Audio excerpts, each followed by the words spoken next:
Data means repetitive things, nothing new can ever happen in data. Consciousness means it is a memoryless intelligence, intelligence beyond memory. Aren't we denying ourselves the fundamental nature of life itself simply because our instruments are not up to the mark? As you already said, and everybody will agree, that human mechanism right now is the most sophisticated piece of technology on the planet. So should we not learn to use it? You cannot slap one meaning from your mind upon a limitless possibility which is the very basis of our existence. So this is what is the fundamental mistake, that we are trying to take a piece of our psychological process and trying to understand what is consciousness, whether it is death, coma, anesthesia. In my understanding and my experience of things, they are not very different. It is just different levels of profoundness of the same thing. When you become completely unawake, that means you're dead.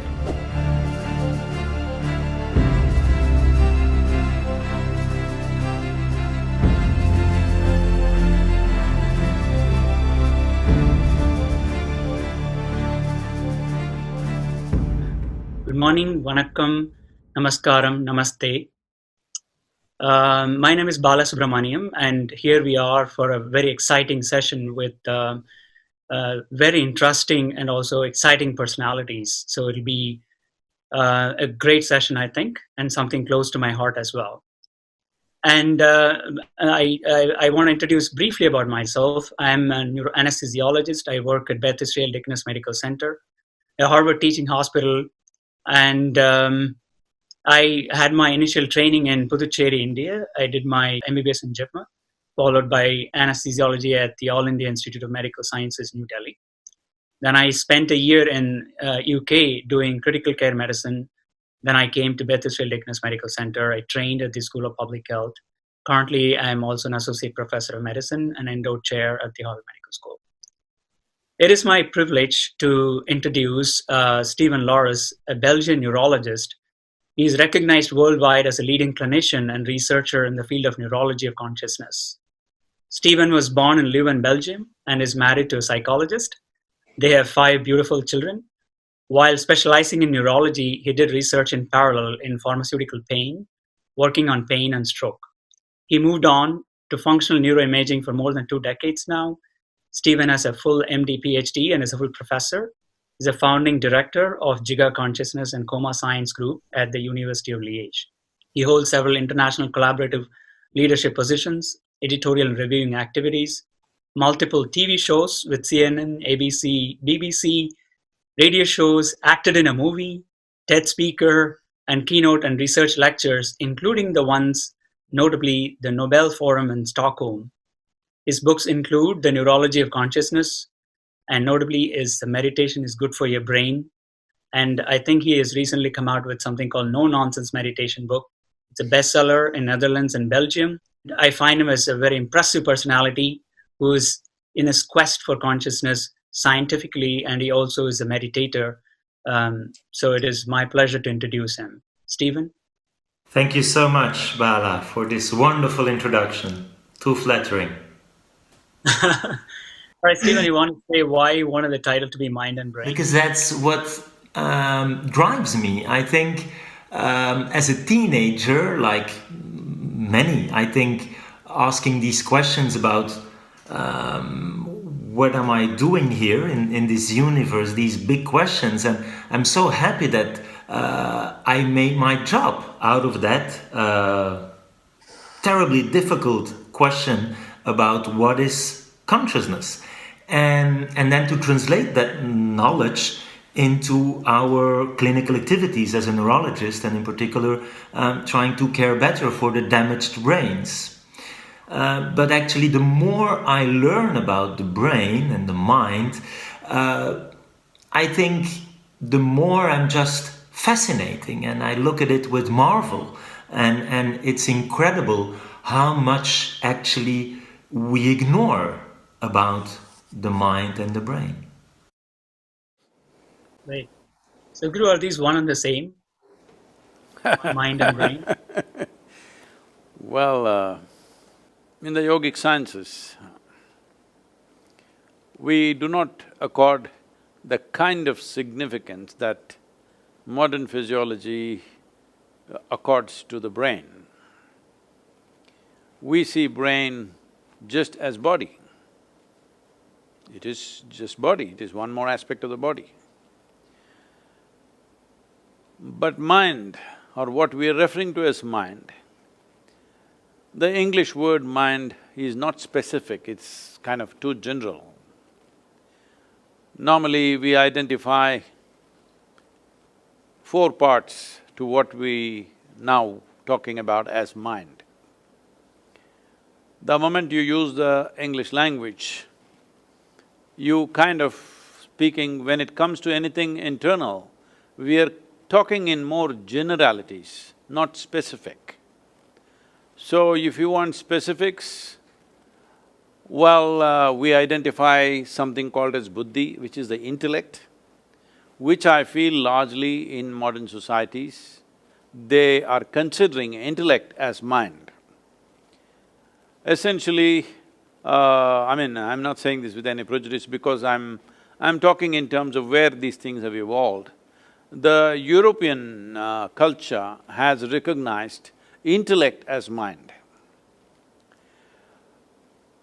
In the yogic sciences, we see intellect only as an instrument of survival, which functions on the basis of the limited data that we have gathered through our sensory perceptions.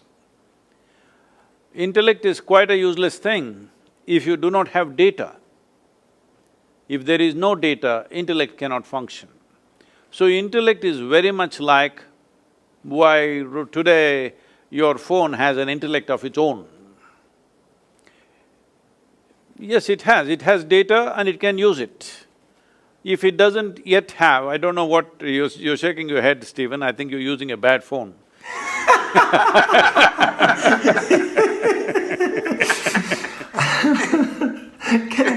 Well, I will… You still are Nokia, I think. I think even the best iPhone is still quite stupid, isn't it? It has no subjective experience. So because we talk about artificial intelligence and machine learning and…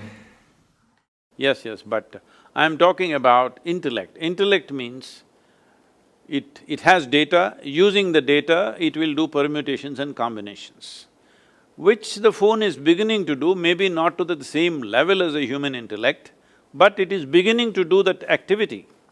Even among human beings, not every human being is able to process the same amount of data and with the same complexity and sophistication. So, well, you have the brain of a monk, but you must also have a brain of a politician, and then you would know what I'm talking about. It's classified. But… No, these days they are smart, it's not like old times, okay? So, I'm saying this intellectual process is being generally spoken of as mind. That's not how we look at it. We see intellect is called buddhi, which is essentially functioning out of limited data that it has gathered, largely conscious data. Sometimes it accesses data which is not very conscious, but largely it functions only out of conscious data. You will see if somebody is having little trouble remembering something, suddenly intellect goes helpless for a period of time. I can't remember this means there is nothing I can do about it. Though unconsciously that memory is still there, just because you are not able to retrieve it, intellect feels helpless for that little bit of time. So this is called as buddhi. The next dimension of intelligence, or I'm using the word intelligence instead of mind so that there is a distinction in language. The next dimension of intelligence is referred to as ahankara. This means, there are many ways to look at it, people usually say it's ego, but essentially it's identity. Because the way you are identified, that is the way your intellect will function. Now if you say, I belong to this nation, your intellect will function just to protect that identity. If you say, I belong to this religion or race or caste or creed or gender, whatever, Accordingly, your intellect functions, because intellect is essentially guided, it is a survival process. If you identify with something, intellect will consciously, constantly go around that trying to protect that identity. So, in the yogic system, we consider the ahankara or the identity that you take on far more important than the nature of the intellect itself, because intellect is a slave of the identity that you have taken. Once you take a certain identity, intellect will function in a specific way, only towards that. And what is right for you, what is wrong for you, everything is dependent upon how you're identified. So the third dimension of intelligence is called manas, where there are 8 dimensions of memory, starting from elemental memory, atomic memory, evolutionary memory, genetic memory, karmic memory, articulate, inarticulate memories, conscious, unconscious memories, like this, 8 dimensions of memory. Now, how you access this huge silo of memory? Right now, we have a human form only because of the evolutionary memory that's invested within us. If there is no memory, well, if you eat, you may change the human form into something else. Only memory is so strongly instilled in every cell in our body, that is why it doesn't matter what we eat, even if we eat dog food, right now because we are under lockdown, it can happen. Even if we happen to eat dog food, we will not become dogs, we will still remain human simply because of heavily invested memory, evolutionary memory in our system. Similarly, genetics, it doesn't matter, you eat Indian food, you won't become like me, I eat European food, I won't become like you, because there is a genetic memory which clearly is established. Like this, there is karmic memory and other aspects of memory. But how you access this vast amount of memory simply depends upon how you're identified. In which way are you identified? How strong your identity is, accordingly you access this memory. Though this data is there, this data is processed based on your identity. If your identity is very nationalistic, now this data functions in that way, you're willing to live and die for that identity. These days, people are in Europe, they're even identified with their football club, they're willing to live and die for it. So it may look ridiculous for somebody else, but football club is more than a nation for someone else, it's more than a religion, it's more than a race or whatever else which anyway people are willing to live and die for. So essentially, the identity, if it is consciously established, then there is a bigger possibility. So in yoga, always we are trying to establish a cosmic identity, because if you establish a limitless identity, your ability to access this vast amount of memory which is there in every cell in our body is greatly enhanced, and that is how a human being suddenly seems like way above what everybody else is functioning. So one human being functions way above that because his ability to access this enormous amount of memory which is recorded the whole evolutionary process on this planet. The very development of life on this planet is living within us, but can you access it or not is the only question. So, a very limitless, at least we cannot see the limits. To that extent you take the identity with the world or with the universe or the cosmos or whatever you think is the biggest thing out here. So, the next dimension of intelligence is called chitta. Chitta means it is an intelligence which is unsullied by memory, there is no memory at all. This is just pure intelligence, this is the basis of creation, that today if we eat a fruit, this becomes a human being within us in a few hours, simply because the fundamental intelligence of the creation itself is functioning within us and it is free of all memory, there is no memory in it. No memory means it is limitless. Memory is a boundary that we have set. Now, this is in my memory means this is my boundary, that is not in my memory means that is not in my boundary. So a dimension of intelligence which is free of memory means it is a limitless possibility. So in the yogic sciences, the mischievous expression of this is, if you access your chitta or this dimension of intelligence which is free of memory, this we say, God will become your slave. Thank you, Sadhguru. You any follow-up? Yeah, thank you for that. You refer to the yogic sciences. And so how, because in science we always want to verify and actually find ways to prove us wrong. So, I'm this hard-nosed scientist and trying to confront everything I think to understand. Hard nose is not a good thing during the COVID time, huh? It's not a good thing to have a hard nose. But so this, way of looking at nature and to make objective observations and then to verify and so to come up with theories of the mind that have explanatory value, that have predictive value. So I'm a bit surprised you call it in that way sciences, in as I maybe understand it's something you have experienced, which is for me as a scientist the next big challenge, to somehow reconnect with a form of spirituality. So how could we know that what you explained is correct, or could it be wrong, or could we find ways to test this? We can. See, right now, is it true that human beings, the moment they get identified with something, it is everything to them? Is that so? Yes, Whether it's nation, religion, race… I follow you for the identity ego part. They just took on an identity. No, not ego, it's just identity. I'm an Indian means I'm willing to live and die for this country, that's how it is. And that's what is expected also if you're part of a nation. So identity determines how a person thinks, feels, everything. Just a piece of cloth just flies like this, people shed tears. It's a flag, a national flag does this, people stand there, grown-up men shed tears. What is there in the cloth? There is nothing, it's just the identity that you have taken on which makes you feel like this. So entire human experience is determined by an identity that one takes. When one sleeps, there is no identity.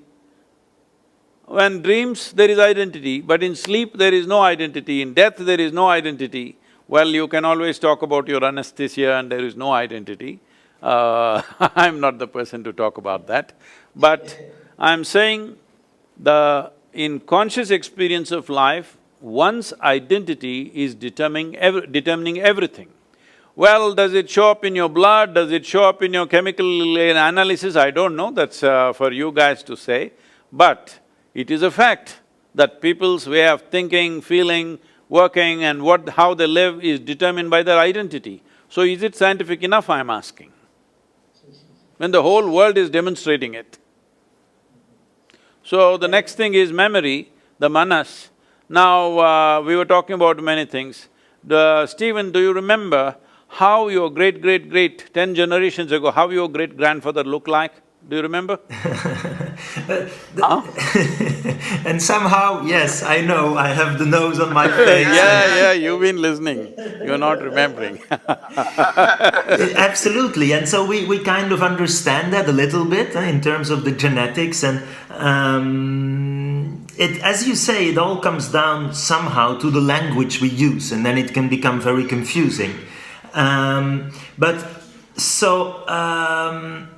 In terms of your comparison to my brain and my iPhone and the way it deals with data, I think there's something fundamentally different with how I… No, it is a question of lack of complexity and sophistication when it comes to the iPhone. It is not as sophisticated and complex as your intellect. I did not use the word brain, I said your intellect. The difference between the iPhone and the data processing and us having feelings, right? My iPhone is not… No, that's not what I said. I said between your intellect, see this is the problem. Right now, English language is using the word mind in a very general term. Now if you go more specific, in this mind, there is intellect, there is identity, there is a huge volume of memory, and there is a dimension called chitta. Right now I don't want to call consciousness because the word consciousness needs some cleaning. It's kind of absorbed all kinds of stuff in the, in the medical lexicon. So we will leave that aside. These three together or these four together, you're calling it as mind. But if you look at the intellectual process alone, that and your iPhone are not fundamentally different, but very different in terms of sophistication and complexity. Very, very different, another world altogether. So, I'm very excited about the brain. It's my favorite organ. That one you have on the table or? That one I have up there. That not on the table. Because… No, because that seems to have more grey matter, that's why I asked you. That is maybe true, because this is the brain of a experienced meditator and I'm just an amateur. But these brains are important, of course, right? And there's other organs that I like, but without this one, it's less fun. So also when we talk about organ transplantation, and by the way, are you an organ donor? I told you I gave away my brain long time ago. I also gave away my heart. No, but seriously, it's because you have so many followers. So, we redefine death, and we now have brain death criteria, and there's, lives that can be saved thanks to organ donation. So, are you okay to, after death, give your organs? I'm not right now planning to die so soon, so let's see when it comes, huh? By the time I die, at least my brains, I would have used it up fully. Stephen, I thought I will… sorry, go ahead, Stephen. No. So I think that the example of transplantation is of course interesting in a sense that it shows kind of the importance of the brain, right? Because you can replace nearly every organ, and we can now indeed even replace the heart, and it would still fundamentally not change the way you think and feel and perceive emotions. But of course, for the brain, it's different. So there is something special about this organ, and there we shouldn't be too arrogant when it comes to the big question of consciousness and explaining thoughts and perception and emotions. We just have a terribly hard time to go from something material, that is this brain, and to this very first-person subjective experience. So there, for you, I understand that the brain is not the whole story, right? If I'm correct, and that there's… I generally think through my whole body, really.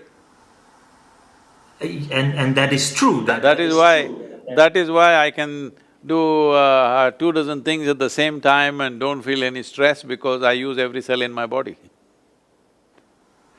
Okay. Because what you're referring to as intelligence, essentially, in most people's experience, I'm not somebody who's propounding this, but in most people's experience, a certain combination of memory and intelligence is what they're calling as mind, isn't it? Yes, it's difficult because we're talking about definitions, but yes.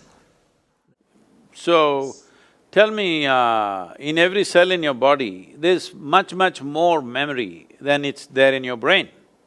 And the number of complex functions that every cell in your body is functioning, you can never figure it out in your brain. The amount of chemical reactions that are happening across, not necessarily managed by your brain, it's happening of its own nature. So, when they're able to do so much, there is an intelligence. So in yoga, we don't say mind is here or there. We say there is a mental body. As there is a physical body, there is a mental body. There is a whole scape of memory and intelligence spread across the system. But now I believe, we've always given a lot of significance to this, but I understand now these days doctors are saying there is quite a bit of brain in the stomach. Am I right? Yes. What What do they call this, Bala? What do they call that? I heard that… the second brain, some call it, and so indeed we have a lot of these nerve cells in our gut. Yet, if I have to choose between losing those or those nerve cells, I think I rather have the brain. And I think again we can transplant your gut, and it wouldn't really fundamentally change who and what you are. Transplantation. Sorry? I'm not so sure about the gut transplantation. It's not so widely done. No, of course, but we I agree. Brain, there is no transplantation. you anesthetize them. You can change the activity of that autonomous system, and the impact would be very different, right? Than whether you change the activity of those brain cells. So, I think we all agree that the brain is something important, right? And No question about that. There's no question about whether brain is important or not. But brain is important and it's functional only because of the connectivity to the rest of the body with the neurological system.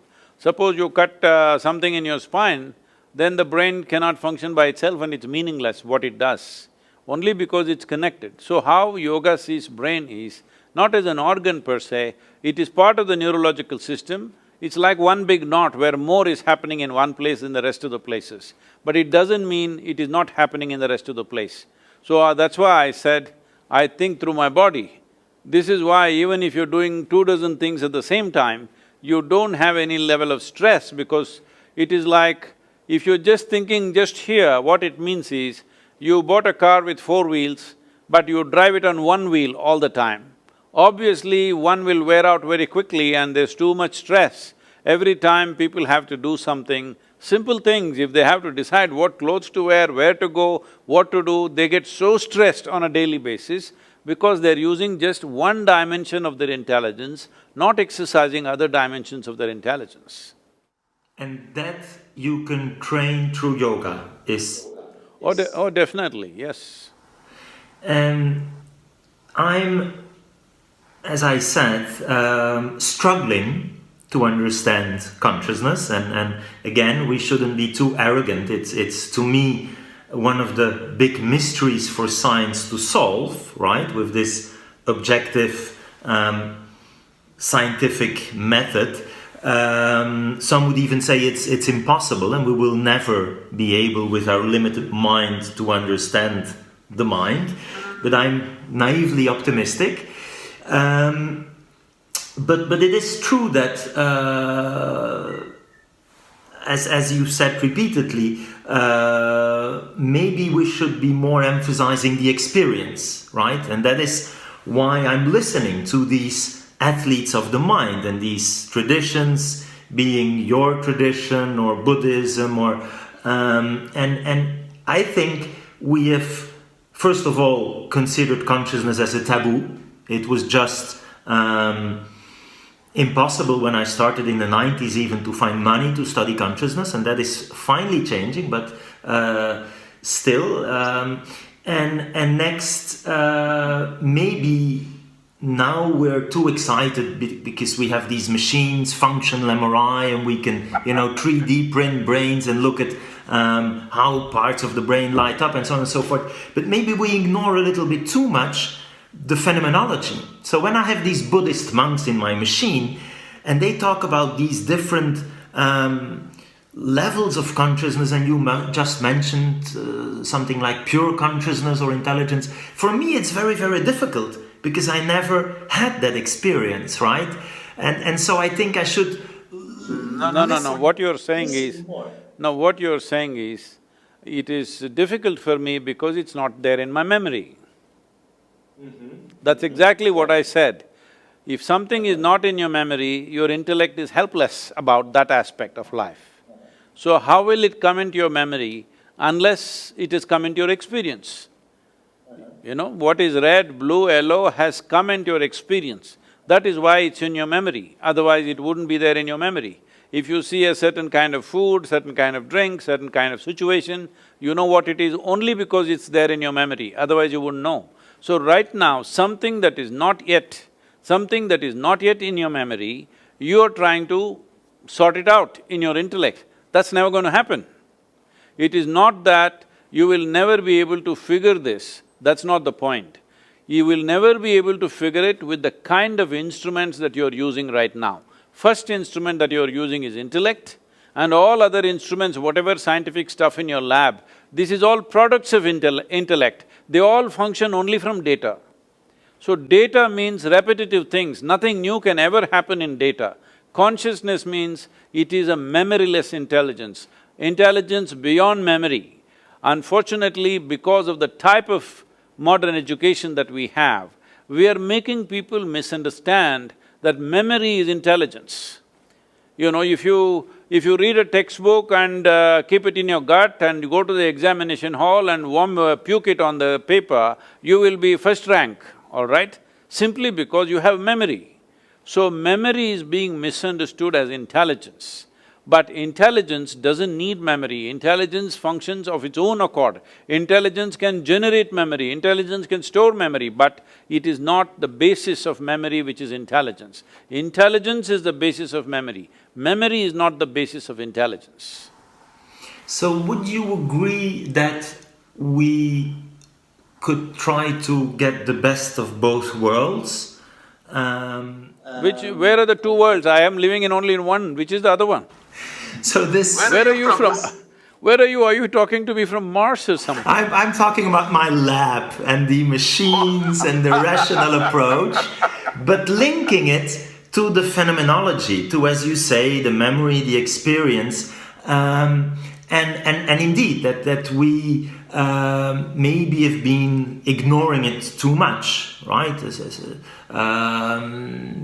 See, in your lab, Stephen, in your lab, is there any instrument which is finer than the human mechanism that you are? No. Then why are you using crude instruments instead of using the finest instrument that you have? I'm trying to combine them. Why? Because… so what you're saying is… No, there's nothing no because. The only reason is, we have all gone through an education system which doesn't trust the finest instrument on the planet. So, I wanted to ask this question because I face this a lot, Stephen, especially when I talk to neurologists and my own friends and colleagues. Because they don't experience this, they doubt it. They doubt whether this actually exists, right? The consciousness or the intelligence part that Sadhguru is talking about. The science is all about reproducibility and repeatability, showing that again and again. Well, human beings are repeating themselves for generations. Isn't that good enough? I'm coming to that straight because they want to see that as a traditional data form, but because we don't have any instruments as of now to say that or show that or given us a PowerPoint presentation, but there are millions of people who are experiencing this and are talking about the same thing. Why don't we trust that in scientific world? Because the first question I face is, oh, there's no data, what you're talking is all nonsense. So again, you are very open to it, that's why I'm asking you this question. Why do we go with this so-called definition of science that, keeps on saying it's not seen outside, I can't demonstrate, but we can put ourselves into that state and experience it. There's a lot of people who are talking about it, so I'm not sure why we don't account for it. And I think you're right, we should listen more to… and I think if we want, as neurologists, you anesthesiologist or the psychiatrist, or so we need to link back to that subjective experience, whatever you call it. Now, I think, and that's what I try to say to combine the best of both worlds and approaches, that if we only go with experience, well, maybe we could be limited or maybe plain wrong. No, not with one person's experience. If it is repeated in 10,000 people, is it good enough? Well, I will be here, the scientist, saying it's not good enough, because maybe 10,000 people, 1,000,000 people, billions of people could somehow have false beliefs, right? It could be. And there were… No, we're not talking about belief, unconnected people. See, for belief you need flock. Unconnected people, you can check 100 people who are not connected with each other. If we put a certain input, if the same thing is happening in all the 100 different people, is that not repeatable proof? Yes. Right now, is there any scientific evidence that you're alive? It's… the definition of life is actually still challenging for us, right? I think it's this, what is matter, how does it organize in life, and then to consciousness is the big questions. So I'm following you in this importance of what these, whatever the number is, people are experiencing, and that we really should be carefully listening to that. And sometimes I feel when talking to people like you who have… Can I say something, Stephen? I'm not saying you should listen to me. It is not necessary to listen to me, because if you listen to me, it's just hearsay. I'm saying something. It may be a bloody lie, who knows, all right? I'm not asking you to go by my word. I am just saying, if you do certain thing and those results happen to you, then that is true, isn't it? You don't have to believe what I say. I'm saying all of us, we are here, how are we here? The basic thing is our parents have given us what they have given us and we became that, and now we gather our own thing in our own experiences and make it much more complex. This is how we are living. So, what is the proof of this? Living is a substantial proof, because it's there. It's been repeated for million generations, so it can't be questioned. So right now, the instruments that you have in the lab, whatever you said 90s, the instrument that you had in 90s and the instruments that you have now, are they very different, more sophisticated? They're better, they always get better. They're always getting better. So even today what you're using, definitely not good enough instruments, maybe in another 20 years they'll get much better. So I'm saying, aren't we denying ourselves the fundamental nature of life itself simply because our instruments are not up to the mark? As you already said, and everybody will agree, that human mechanism right now is the most sophisticated piece of technology on the planet. So should we not learn to use it beyond our thought, beyond our emotion, beyond our identities, beyond our prejudices? If you learn to use it, then this will clearly tell us what is what, because this is the most competent machine that's out here. Yes, and yet I'm trying to imagine a world where we would all be Sadhgurus, right? Imagine… You're talking about a very competitive world for me. It's your word. So, I chose at one point in my life not to become neither a priest or a guru or a philosopher, but a scientist, and then to use that as a medical doctor. And I'm still happy with that choice, because I do think, and I believe you will agree, that the scientific knowledge and the technology and modern medicine has really incredibly improved our quality of life and our life expectancy, and that's very important to appreciate. So I'm very happy that there are these scientists and that we have the technological advances, but at the same time I think we should try to find some and reconnect to the spirituality or the pure experience, as you say. Would you agree with that, that it's this kind of balance? See, it is like this, if you take a motorcycle mechanic, he's very good with the motorcycles, let's say. But now you ask him to fix a computer, well, he can use his screwdriver and open the cover. Beyond that, he doesn't know a thing about it, all right? This is just like this. Objective sciences are like this. It is always 1 plus 1 is 2. That's the only way objectivity can work. You cannot say 1 plus 1 is 11 also, forget about a million, all right? You cannot say that because this is the nature of objectivity. And our objectivity is coming from our intellectual process.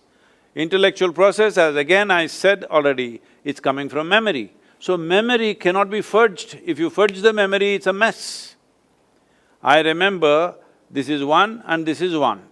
And now I put these two things together and say this is 2.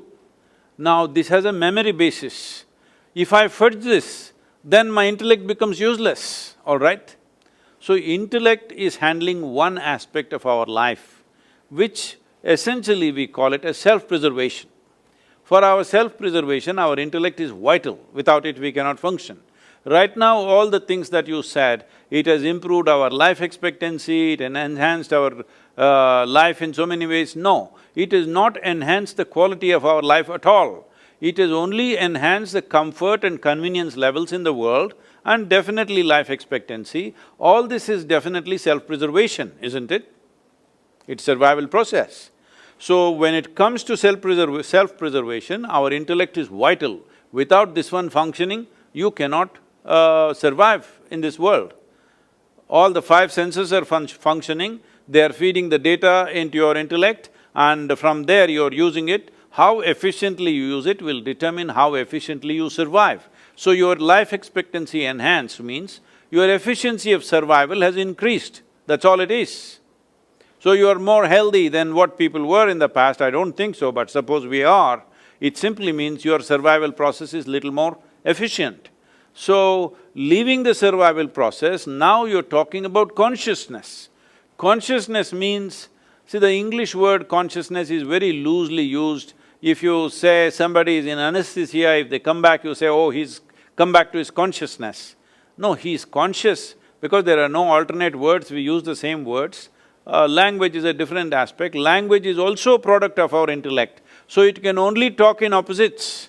Without polarities, there is no language. Without polarities, your intellect cannot function. But when you talk about consciousness, you are not talking about two polarities. There is no A consciousness and B consciousness. There is no positive consciousness and negative consciousness, there's just one.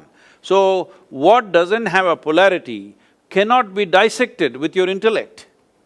Intellect is a sharp instrument, it can only dissect, it cannot absorb something. See, if you are using your intellect upon something, if you ask any human being, do you want your intellect sharp or blunt? They will say, I want it sharp.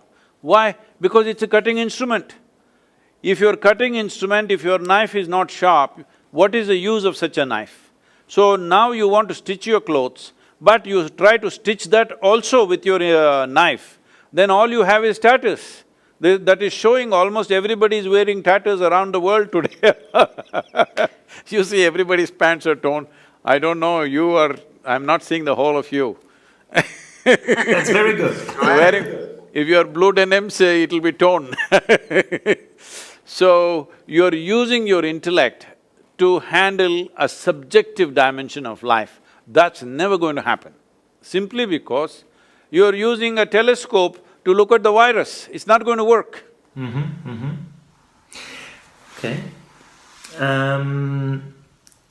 So Stephen, while you're here thinking about it, I thought I'll bring in a relevant point because you have remarked in some of your lectures that we made a historical mistake by calling consciousness as a binary term, right? Yes or no. And then with your experiments and also your attempts to recover patients in coma, with the instruments that you've had, now you've recorded at least 4 or 5 distinct states of consciousness, or wakefulness, you want to call that. The Sadhguru is saying consciousness is one. There is no polarity to it. So how do you reconcile these? So again, the term comes back to consciousness term, just call it wakefulness or whatever. You are in all these guideline committees. You're like the president of many of these committees. Can we even change that as just wakefulness and leave it at there? Because you're so… So we're…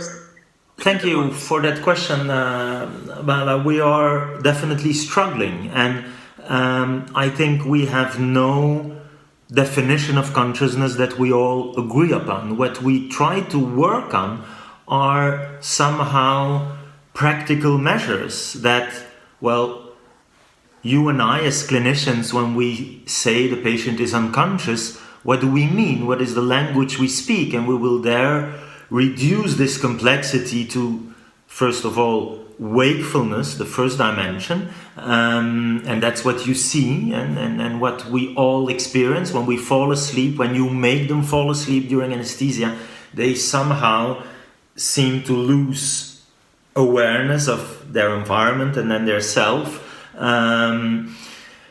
During sleep, there is already this notorious exception when we dream, and I think that's fascinating. And there's lucid dreaming and illustrating the challenge for us as observers saying meaningful things about awareness in another person. And then these patients, as you say, in coma, who can no longer be awakened, and that's simply looked at from the outside as looking at eye-opening. They will never open the eyes even when we stimulate them, and then observing their behavior, which is then reduced to reflexes. But it's true that when you think about it, it's frustrating, and that is exactly why I started this research, because I was not satisfied with how, as a clinician, I could say meaningful things about consciousness, the mind, subjectivity, while the only thing I'm doing at the bedside is making inferences based on some motor activity, and the absence of proof is there not always proof of the absence. So to me, it seemed a historical error that we had this black and white view that the patients we see with severe brain damage were or conscious or not. And now we see all these more nuanced states, like you can be more or less awake, you can be more or less awake, and we describe these very strange conditions where patients survive, eyes open but completely unaware, that we called vegetative state. We now call them unresponsive wakefulness, and then some of these are minimally conscious, which again is very frustrating because you can't communicate with them, but you know that sometimes they have, very probably, when we look with these brain imaging techniques, functioning brain, and hence a functioning mind that can perceive emotions, including pain.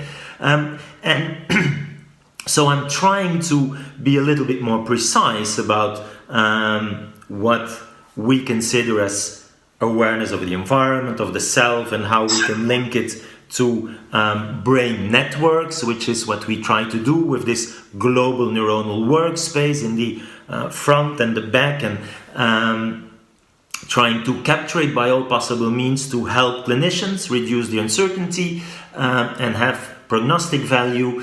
But it's still a tremendous challenge to go from there, and they're still, I think, descriptive, and they have a big practical value, but I am not satisfied in terms of the explanatory power, because they're truly to explain how we're having this wonderful discussion.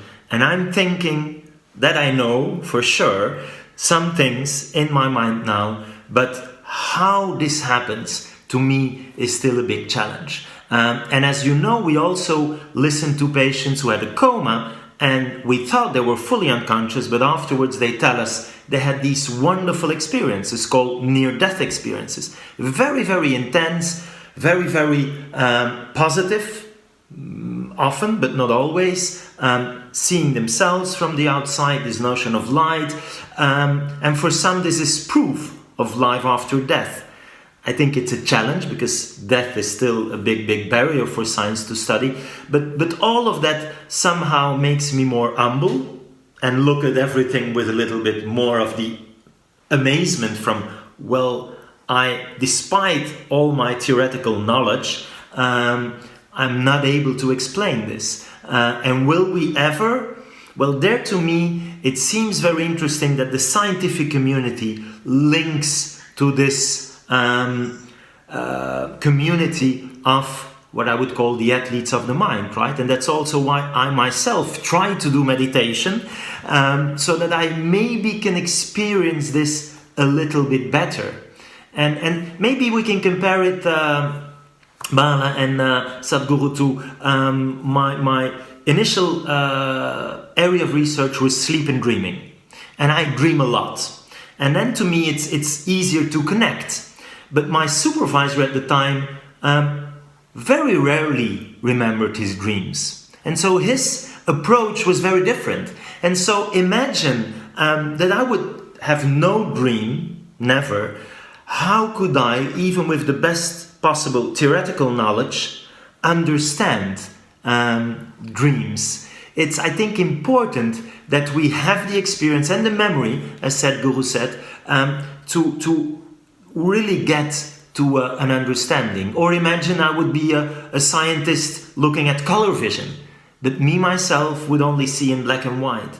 So even the most perfect understanding of color from a theoretical perspective in this colorblind scientist, wouldn't it be different the day I would truly see in color? So that's the kind of frustration I have when talking with big experts who have, I don't know how many 10,000s of hours of meditation, and I know you're a very expert meditation yourself, and I'm just this little athlete, right? Trying to understand what you mean when you're talking about all these different states and nuances. And so you're right, I see consciousness not even less black or white or on this gray scale, but rather all the colors of the rainbow. And it's so multidimensional that it's very difficult for us to collapse it, to reduce it, and to grasp the holiness of the experience. If I can say something, can I? Sure, sir, please. See, Stephen, as we sit here, this is my body, that is your body, distinctly established. Right now, it is 100% like this. I don't know what you're drinking, I can't see, but whatever you're drinking, what's in the cup is not you. The moment you drink it, after some time it becomes you. This is happening right now. So, though what you think is your body and what I think is my body is just a piece of this planet, right now it is distinctly clear, this is my body, that is your body, 100%. This is my mind and that is your mind, these are my emotions and those are your emotions, these are my experiences, those are your experiences. But there is no such thing as my consciousness and your consciousness. This is a living consciousness. We blew our own bubble. I'm sure you have that little wonderful boy who came on the screen, I'm sure he's blowing soap bubbles at you sometime. So, if you blow a soap bubble, this is my bubble, that's your bubble. Poop, it went. Then there is no such thing as my bubble and your bubble, there is no such thing as my air and your air. Consciousness is just like this. Right now you have blown your bubble, I have blown my bubble. This is me, that is you. But when this goes poop, there is no such thing as my consciousness and your consciousness. It is just that we are holding a certain amount of, if you want to call it as consciousness, I would prefer to call it as life, because the word consciousness, as you're speaking, I'm seeing that even last time when we spoke to all Bala's friends, what I see is wakefulness and consciousness, there is no clear distinction in medical terminology. See, everything that you do with your anesthesia has nothing to do with consciousness. It has something to do with body and various functions of the body. You're shutting down certain aspects of the bodily functions. One of them is transmission of pain, which is the main interest when somebody is going to surgery. You don't want to stop their heart, you don't want to stop their brain, you would like to see the transmission of pain stops. Whatever is being cut, whatever damage or fixing is happening, whatever parts of the body may be being removed, what is not vital may be being pulled out, all that is happening. Only transmission of pain is not happening. This has got nothing to do with losing consciousness and gaining consciousness, there's no such thing. So we're using the word wakefulness and consciousness in a little different way. And not only that, especially not just in medical terminology, generally in English language, there is no distinction between somebody is unconscious and he became conscious and consciousness as a larger possibility. So, my body, my intelligence, my mind, my memory, your memory, my experiences, your experience, all different. But there is no such thing as my consciousness and your consciousness. It is just that it is only the human creature on this planet who has the neurological capability and sophistication of mechanism that if they allow it, they can access this dimension of consciousness. No other creature is really capable of accessing it. This doesn't mean there is no consciousness in them. Without that, the life process wouldn't happen. There is consciousness even where there is no body, all right? Only thing is, you need a certain sophisticated instrument to access that, which is the human mechanism. This is why we consider being human is a great privilege, because you have access to dimensions beyond your physical boundaries. That is the fundamental significance of being human. So, let us not misunderstand the instrument and what we see. If you take a telescope and see, you saw another galaxy, but the galaxy is not produced by the telescope. The galaxy is there. The telescope only gave you an access. Similarly, your body, your brain, whatever, I don't want to identify different things, from your hair to your toes, everything is body as far as I'm concerned, including your brain. It is just another dimension of the body. So this body, if we keep it in a certain way, if we do not contaminate it with too many ideas, philosophies, identities, if you keep it in a certain level of openness, this will become an access point to what we are referring to as consciousness or the basis of the life that we are, in a way. So somebody can call it consciousness, somebody can call it a being, somebody says this is God. Well, we can use as much vocabulary as you want. Essentially, we are trying to put a meaning on something which cannot be defined, which has no meaning. Meaning is a consequence of human psychological process.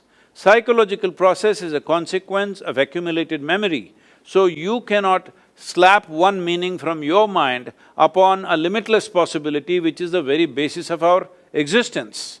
So this is what is the fundamental mistake, that we are trying to take a piece of our psychological process and trying to understand what is consciousness. Consciousness is not something that you can understand. Understand means there must be a meaning. There is no meaning to it, there is no meaning to the existence. It's just a tremendous phenomena, but you can experience it. You have the necessary instruments to experience it, not the instruments in your lab.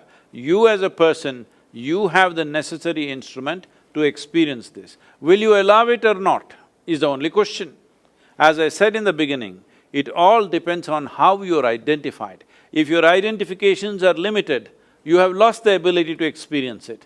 If your identity is, not identified with anything, you kept yourself loose like that, then there is a possibility of experiencing it.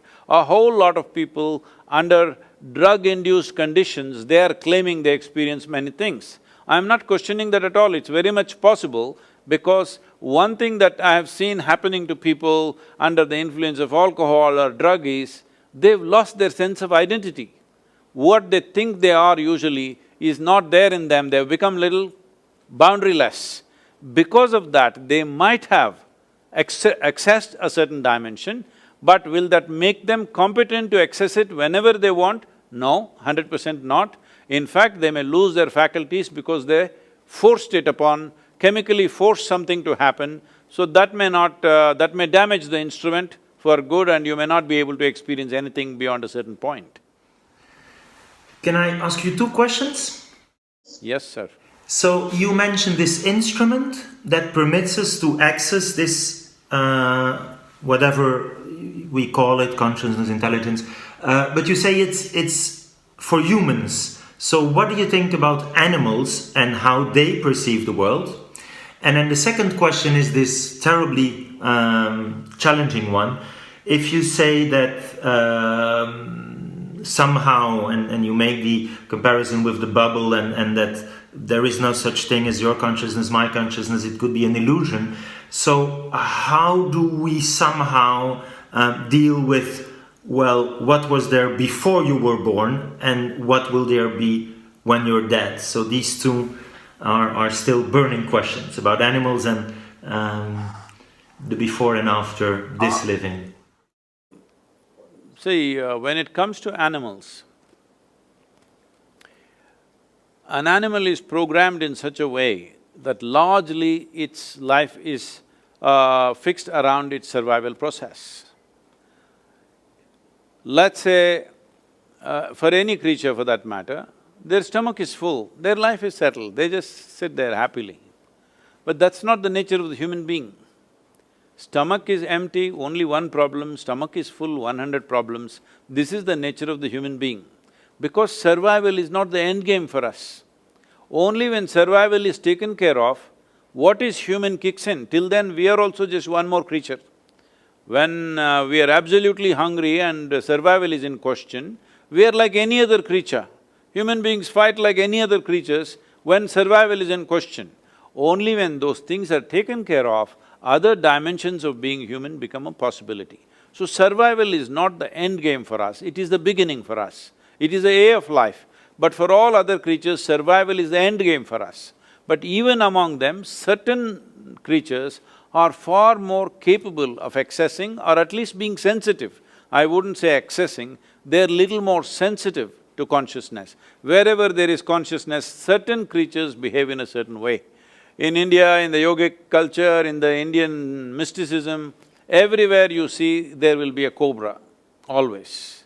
Simply because we have always seen wherever there is a little bit of, access to consciousness, these creatures somehow sense it and they arrive.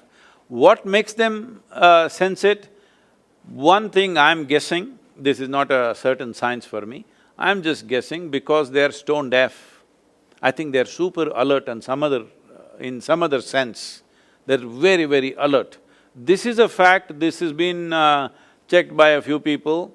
See, for example, a cobra in southern India, it has no ears at all, no hearing mechanism, so it has got the whole body to the ground and literally ear to the ground, So, if there is going to be an earthquake in California, which is literally 12 hours away, that means almost on the opposite side of the planet, if there's going to be an earthquake in the next 2 days or 3 days, this cobra will start behaving in a certain way.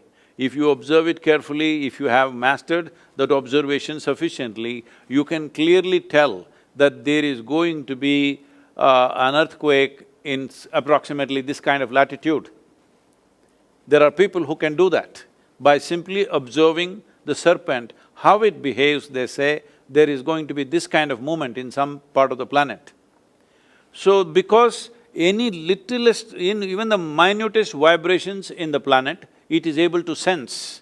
So, because of this, it has a certain awareness or rather sensitivity to certain vibrations. Probably when somebody accesses what we are referring to as consciousness, the other vibrations which are normally everybody's throwing out on a day-to-day basis, their physical stuff, their psychological stuff, probably that becomes minimal. Lack of that reverberation is something that a cobra senses. If you become very meditative, well, it won't happen in Belgium because there are no cobras there, but if you are in India, if you become very meditative, you sit in a forest and become meditative, cobras will gather in front of you. They will come and sit there as if they're waiting for you.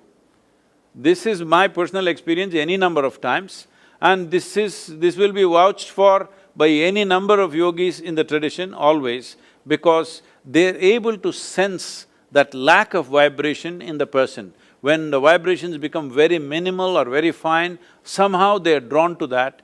I feel, for a variety of reasons, because in my experience, I don't want to go into the detail now, but in my experience, all venomous creatures, those which create venom in their system, all of them are able to sense this. Probably, I'm just doing guesswork here, it's just guesswork. See, some creature generates venom within itself as an evolutionary process, probably because in some way his physical features and things are such that without a deadly venom, he wouldn't have survived. He is constantly threatened. So, because he's feeling so threatened, it's also true in human beings. Those who are feeling always threatened, they will carry a lot of venom within themselves. So looking at human behavior, I'm just guessing, maybe in the evolutionary process, because They don't have limbs, let us say the snakes don't have limbs, they don't have the same capabilities that other creatures have, so they might have developed venom over a period of time because otherwise they wouldn't have survived, otherwise they wouldn't have got food to eat, everything around them moves faster, but still they manage to hunt and live only because of the venom that they carry. All venomous creatures, I've noticed this with bees, the honeybees, the way they behave around me, many times I've noticed is very strange. In the beginning when it happened, I couldn't believe how these insects seem to be sensing something which nobody else, human beings don't know most of the time, but they're able to see it.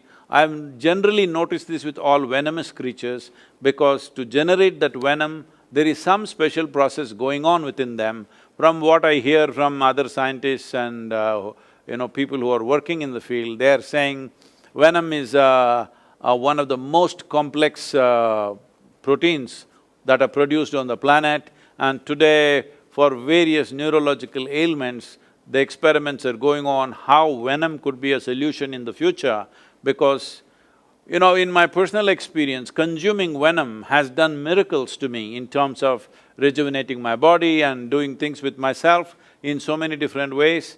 If you are… I don't know if you and Bala are not aware of this, there are certain type of yogis who always carry these mountain scorpions which are almost like 9 inches long in a box.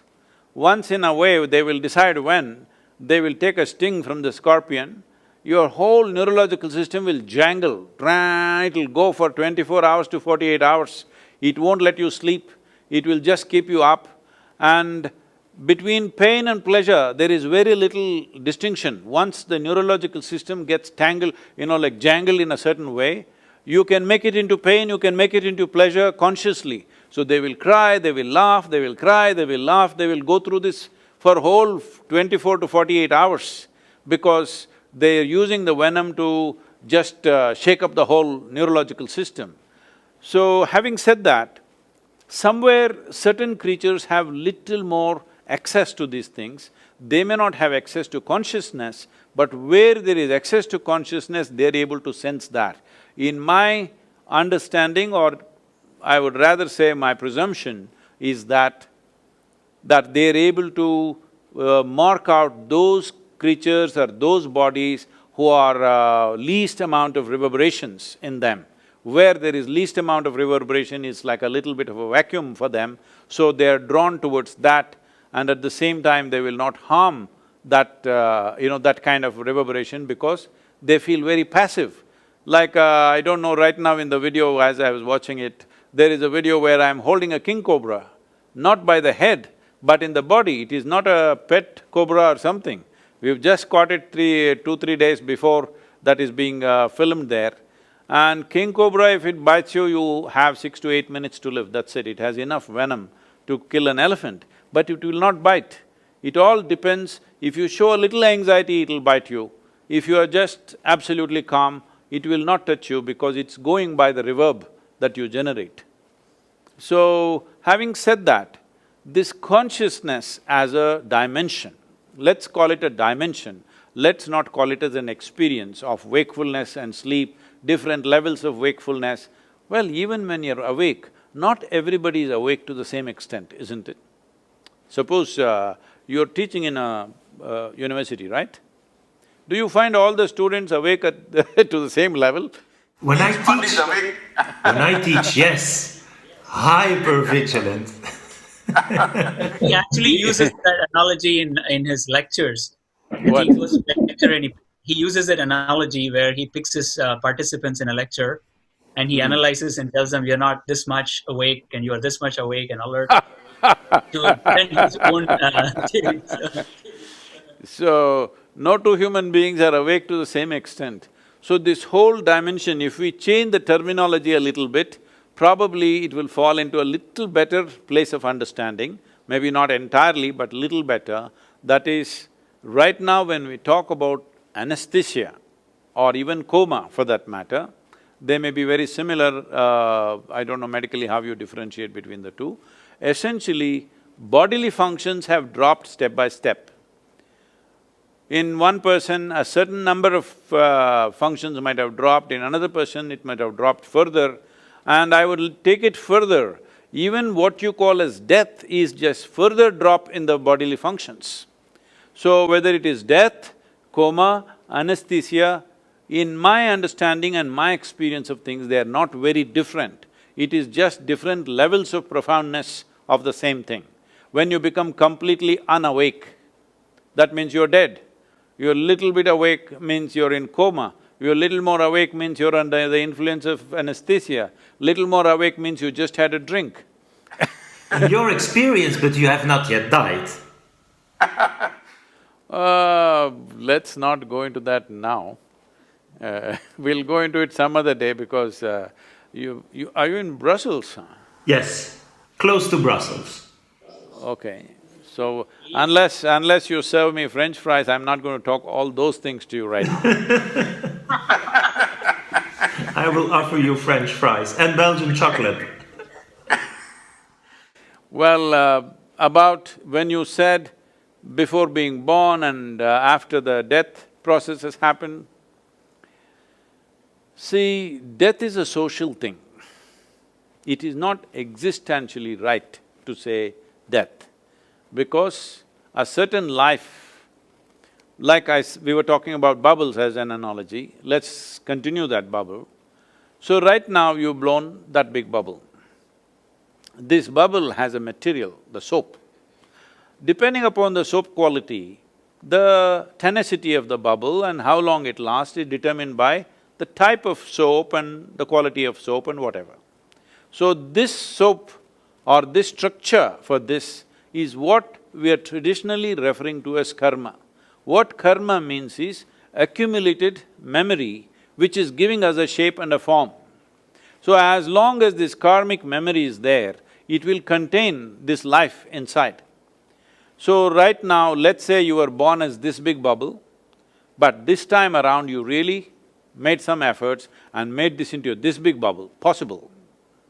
So suppose now, let me not take you as an example, let's say I die, okay? It's easy for me to die So if I die right now, well, I leave the body here because the body is just what we have collected from this planet, it has to go back. It's just a material that you picked up to walk through this planet, to do activity in this planet, but the life that you are is still contained in your karmic bubble. Life itself is not yours. That we are referring to as consciousness or life is not yours, it is always there, but you have captured this much. Depending upon how much life you capture, see, it is not just about the data, it's not about the intelligence. Depending upon how much life you capture, accordingly the significance of your life will be determined by that. When I say significance, you as a life, not socially significant, not significant in the world, that is just a consequence. In certain times, people may recognize that significance, in another time they may not recognize. If you came here 1,000 years ago and you say, I'm a neurologist, they'll just dismiss you, can you wield a sword or not? That's all they would ask you in Brussels, all right? If you cannot, you're out. So I'm saying today in 21st century, you being a neurologist is important because there is a situation, it's a consequence of time. So let's not take that activity as the basis.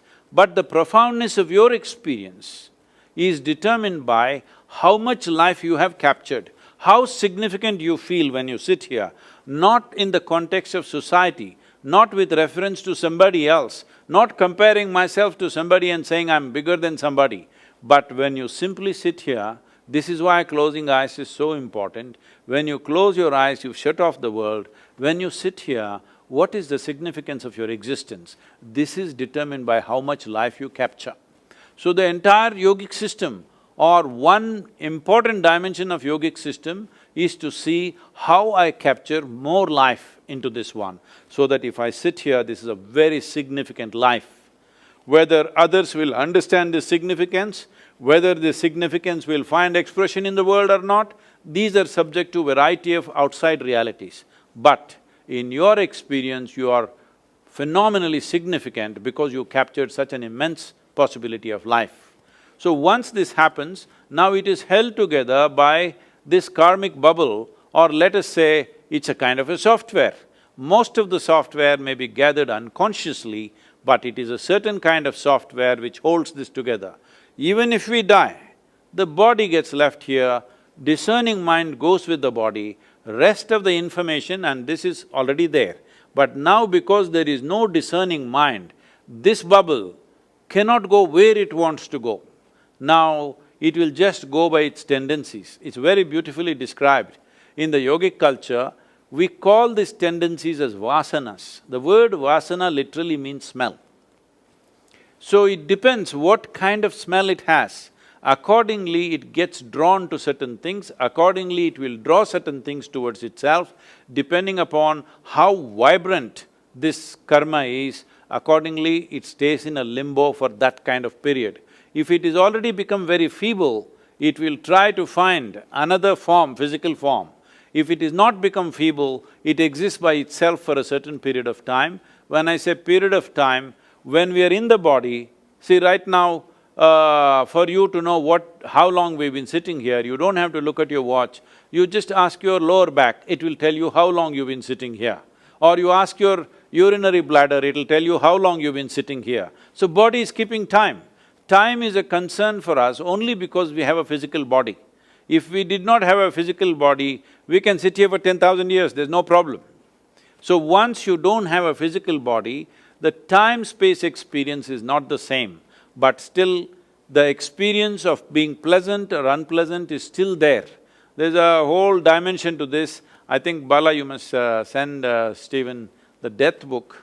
I just published a book on death, it's been an 8-year work and it's just come out, and I'll ask Bala to send it to you, or we can send it from UK probably. Thank you. Stephen, so couple of questions to Sadhguru, right? So what determines… I hope I have not said something very unscientific that keeps you… Oh, yes you did, oh, yes you did. That was the idea. That's why I'm here. That was the idea. What determines how much life you capture, Sadhguru? One thing is, you must have enough software, that means you must have enough karma. So most of the time, people are trying to avoid karma. When I say avoid karma, people are trying to minimize their imprints in life in so many ways as to what they take in. Suppose, let's say I don't like you, Bala, that's not a fact, I'm just telling you as an example. Suppose I really don't like you, I just can't stand you. So what will I do? I will avoid you. This means what? I'm trying to avoid some nasty impressions that may come upon me if I meet you. Now you're avoiding karmic material. So this is why in yoga we say, somebody comes and says, I don't like this person, then I put those two people in the same department, so that every day they build some karma and learn to transcend that. This is not a social process. There is an internal process to this, that you're taking in imprints, but not reacting to it. Because your experience becomes beautiful or nasty depending upon how you react to it. So first and most fundamental training that you need to go through is, you learn to respond, not react. Reaction is instinctive. Reaction is based on past memory and conclusions that we have made. Response is happening out of your conscious response right now. So you learn to respond, not react. Once you learn to respond and not react, you will take a tremendous amount of material because you have no hesitation about anything for that matter. Once you have so much karmic substance, now you can blow a big bubble. You need good soap to make a big bubble, not air. There's no dearth for air, there's a whole bubble of atmosphere out here. But what you need is a certain tenacious soap which will blow a big bubble for you. Otherwise, if you have no, I don't want to name any brand, some brand came to my mind. If you have a bad soap, only this big bubble will come. If you try to make this, it'll go put. So if you want to blow a big bubble, what is needed is not air, because air is anyway there. At least in the context of who we are, it is a limitless amount of air. It is not really limitless, but still it is limitless, and from the context of our lungs at least, it's quite limitless. So there is limitless amount of air, there is limitless amount of life and consciousness in the universe, but the question is, do you have the necessary quality soap to blow it big and hold it. So, you don't avoid anything when something outside of you does not determine the nature of your experience, that is when you're willing to take on everything. When something outside of you makes you either happy or unhappy, you will try to choose only those things which give you pleasant experiences. Those things which give you unpleasant experiences, you will try to shun. So if you really look at in the world, most people, if you look at people's experiences in the world, most people can't stand almost the entire humanity. Their neighbor means must stop there only. Friend means still here, but he must stop here. If he crosses this line, there will be trouble. Well, a spouse means here. If they cross that, there will be trouble. A child means here, but if he crosses that, that also will be trouble. I'm saying for everybody there is a boundary. If they cross that boundary, there is trouble. So in a way, if you really look at it, actually nobody is 100% okay with anybody. So this is the fundamental thing we need to change. People are trying to teach this in roundabout ways. They're saying you must love everybody, you tried, it doesn't work. People say you must be compassionate, be this, be that. All you're trying to do is that you are not in a state of reaction, but you will consciously respond. Or in other words, you want to make your experience of life so pleasant within yourself, no matter who comes, how nasty they are, it will not cause nasty experiences within you. Once you have this insurance that somebody else and something else, either a person or a situation, cannot soar the experience of who you are, only then you're truly open to every kind of experience. Now you have a super soap. You can blow a very big bubble. But can I ask something?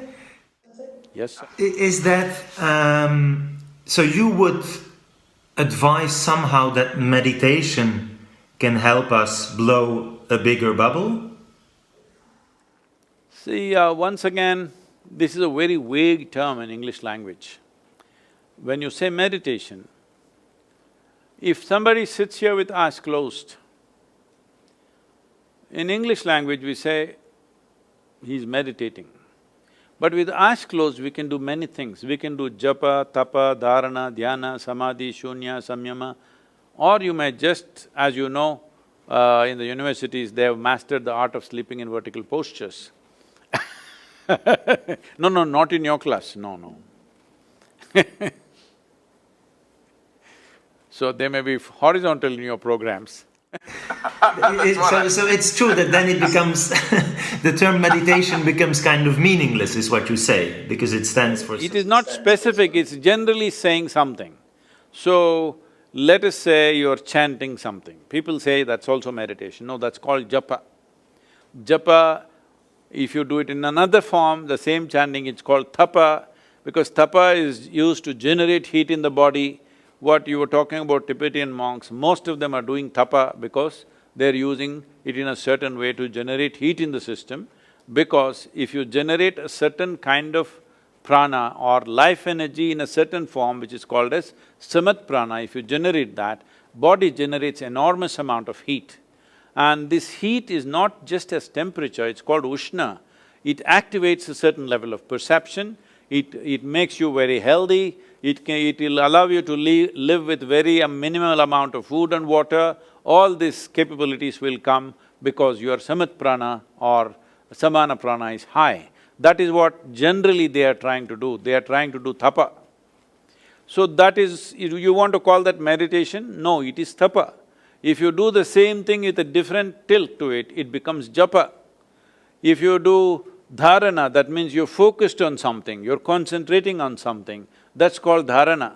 So if there is you and there is something else, an object, and you're very well focused and you and the object are connected, that means it is dharana.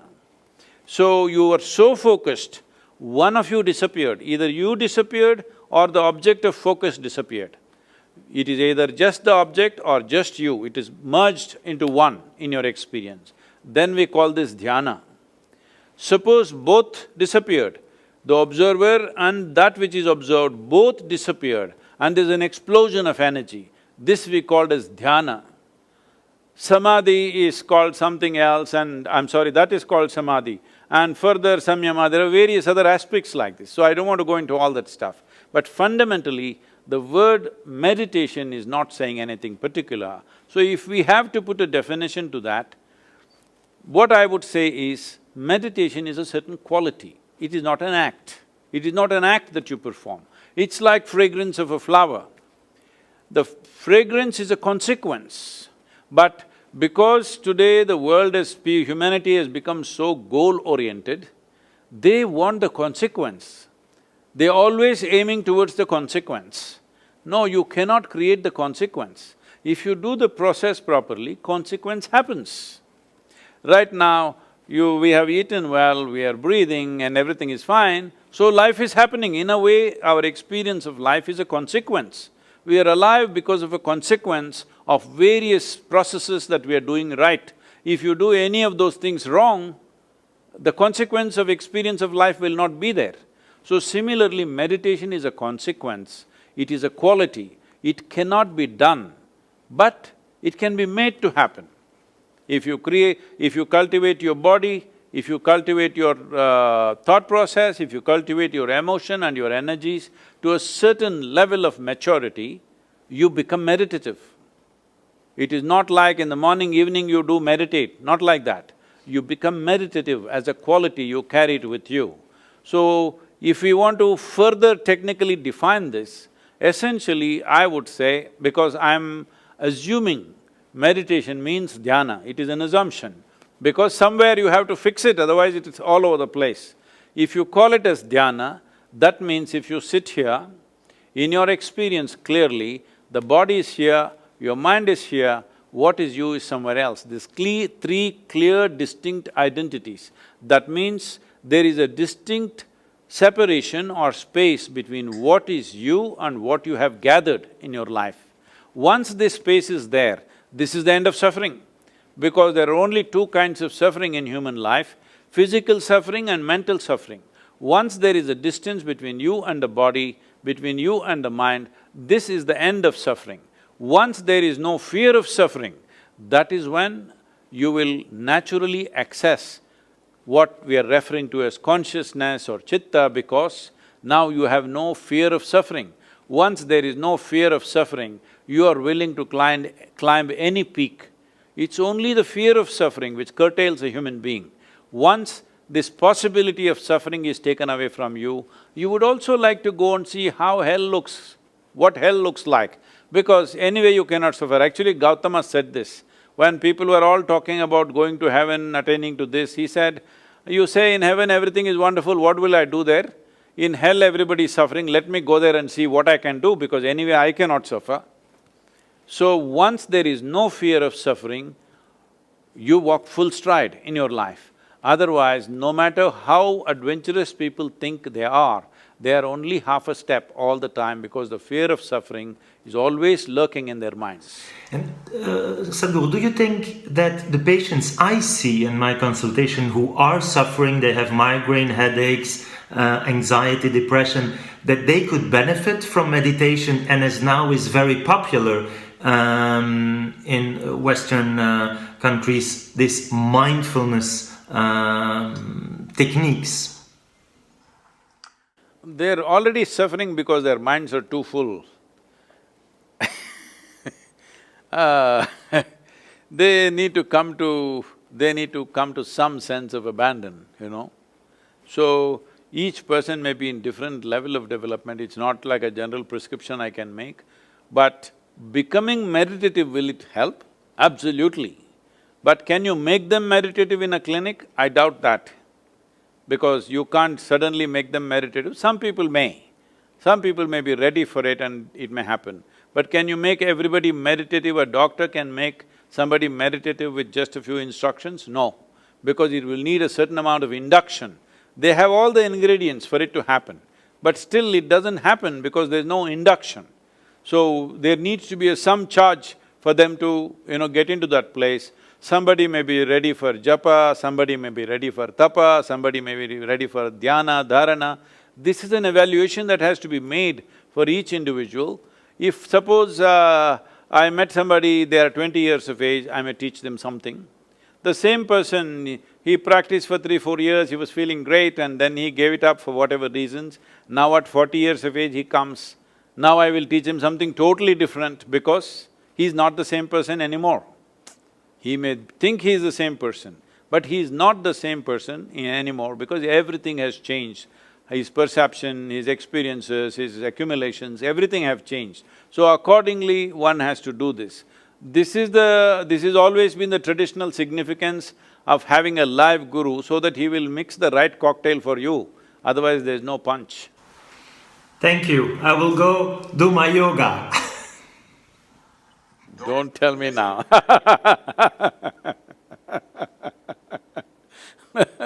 There's been a very fascinating discussion. I can go on and on. I have so many burning questions, but I think it's been more than an hour and a half. So I'd like to wrap up. At least one thing I'd like to see you, Stephen, do is at least bring into discussion about using the term wakefulness as a way of different levels of wakefulness in your practice and in neurology world, and then leave consciousness out completely. And that way, probably you can explain so many things in your lab and what you're finding and how you have been successful in restoring some of the comatose patients back to their normal lives. So thank you so much for doing your work and also being open to explore this aspect with Sadhguru and us. You know, it's just, there's so much more. He's an ocean by himself. As your lab machines improve, one day you may be able to raise the dead, huh? Because it's just another level of wakefulness and sleep. Like my favorite philosopher says, James Bond, never say never. I didn't think you're English, huh? Married to a Canadian psychologist. After the Brexit, you must change your philosopher, okay? Thank you so much. Stephen. Thank you so Wonderful. much. Bala, thank you very much.